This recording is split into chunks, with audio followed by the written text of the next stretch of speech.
And welcome to our first PowerPoint for your home learning to do with web design and development.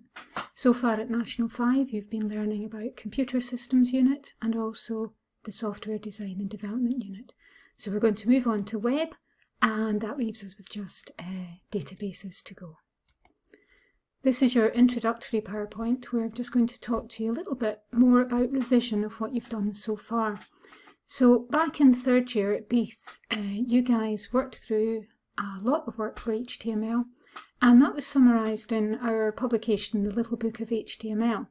So we have a look at the contents here. There was the basic layout of a web page, how to save it correctly, the different types of headings, how to use paragraphs and breaks, images, hyperlinks, both internal and external, ordered lists, unordered lists, tables, styles and wireframes. Now, tables is something that you will not do at National 5. That's something that's not in the arrangements, so we won't be looking at that at all. You've got to try and forget anything you ever learned about tables.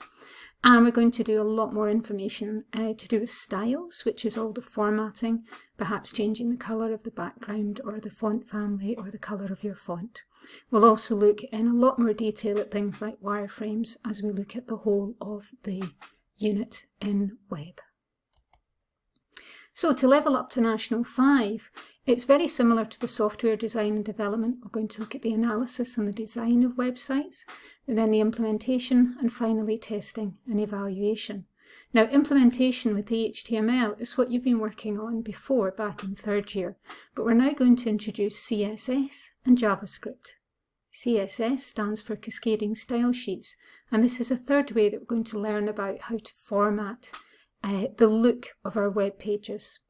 And JavaScript, that adds interactivity to your web pages. So perhaps if you hover over an area on your web page, maybe an image, then something will happen, something will change. Maybe the picture will get bigger or smaller, or maybe even when you click on the picture it changes to a different picture.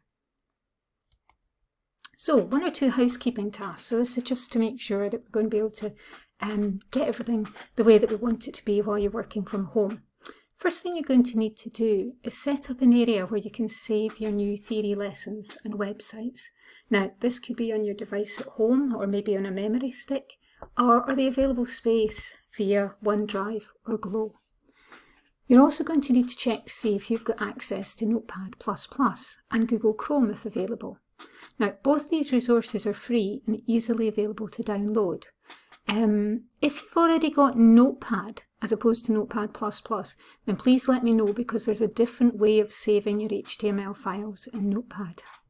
And if you're using an Apple device, also let me know, as you're going to need to use Mac's text edit software instead of Notepad++.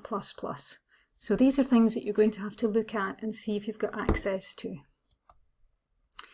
And we're going to organise your work. So you might already have set up a folder at home somehow to save all your work during lockdown for each of your subjects.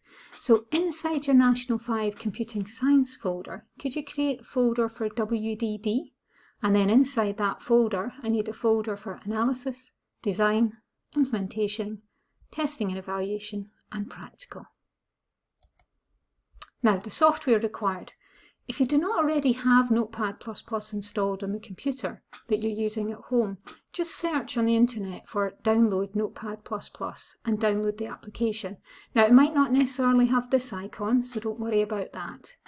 Now, Google Chrome is a preferred browser that we use in school, as we know that all our resources that we've made available and that we're working on will display correctly in it, but it's by no means the only browser package that will work.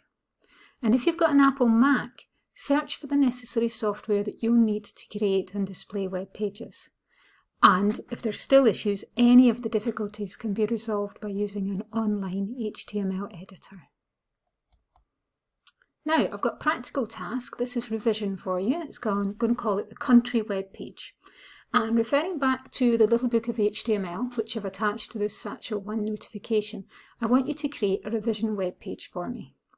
Your submission to Satchel 1 will include a screenshot of your completed web page in a browser and a copy and paste of your HTML code, not a screenshot of your code, copy and paste. A little example there that somebody did for me last year. Now here are the instructions. Choose a country. You're not allowed to choose Scotland, and you're not allowed to choose Canada because the answers are in the previous slide.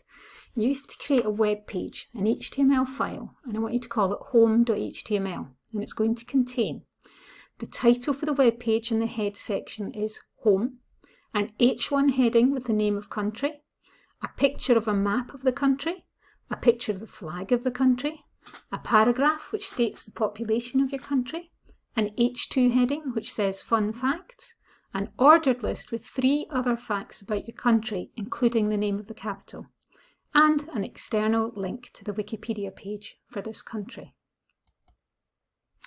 Now there are 1 or 2 wee changes, 1 or 2 wee tweaks for National 5.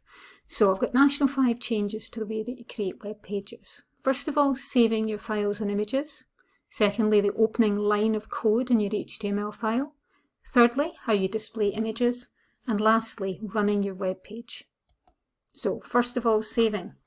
You've set up a folder already for me called Practical, and I want you to set up a folder inside that with the name of your chosen country. I've given an example of Scotland. Remember, you're not allowed to use Scotland. And inside that you have 3 subfolders: HTML, CSS and resources. Now we're not going to be doing anything with CSS at the moment, that's part of the National 5 work. But you save your .html file into the HTML folder, and you're going to save your images into the resources folder for me, please. So that's slightly different from in 3rd year. The first line of your HTML code, I'm not sure what you were taught at Beath, but you may have been taught just to do HTML. That's certainly what it says in the little book of the little book of HTML. It should now be open angle bracket, exclamation mark, doc type space HTML, close angle bracket. And this is a clear instruction to the text editor, in this case Notepad++, that this is a file that is in the current version 5 of HTML. Now, the instructions for displaying images. The images, the map and the flag, should have been located and saved by you into your resources folder. And that means that the line of code in your HTML file to display the images correctly should have the following format. Now, I'm not going to read it out to you, but the important parts are this: dot, dot, full stop, oblique, resources, oblique, smiley, dot, gif. Smiley.gif is the name of the image. Now you guys are choosing, remember when you find an image and you save it, change its name to something short and meaningful. I've then asked you to save it into the resources folder. And this dot dot actually means go up a level. Now if you remember, you're going to save your home.html file in the HTML folder. You're going to save your images in the resources folder. And this line of code in your HTML file actually means go up a level, find the resources folder, and find this image inside the resources folder.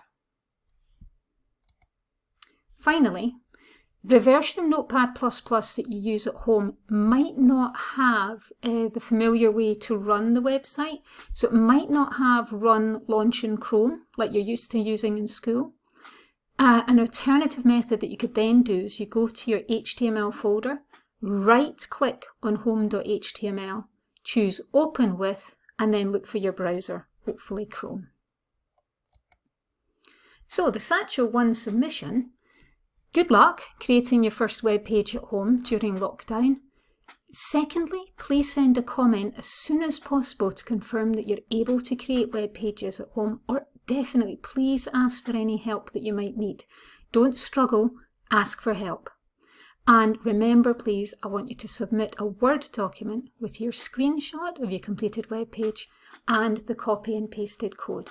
Now make this look neat. Let's have the Word document, make sure it's got a nice heading, country website, it's got your name, your class at the bottom, and maybe a little subheading. So one screenshot of my, and then whatever the name of your country is, web page, and then another little heading, HTML code for my web page, and then home.html. Okay, so make it nice and neat. Please get in touch with any issues, any problems. Thank you. Good luck.